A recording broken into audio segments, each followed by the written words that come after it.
સ્વસ્થ શરીર પ્રફુલ્લિત મન જ સફળતાની ચાવી છે. તો મેડમ, શરીરને સ્વસ્થ રાખવા માટે શું કરવું જોઈએ?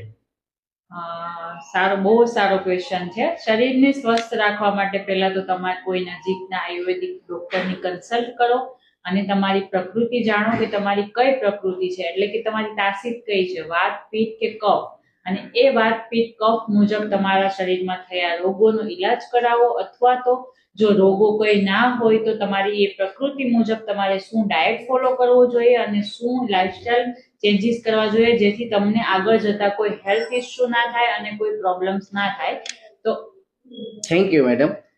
સ્વસ્થ શરીર રાખવાનું રાજ તો ડોક્ટરે આપણને જણાવ્યું, પણ જો મિત્રો શરીર સ્વસ્થ હશે તો મન પ્રફુલ્લિત રહેશે, અને પ્રફુલ્લિત મન જ ક્રિએટિવ આઈડિયા લાવી શકે.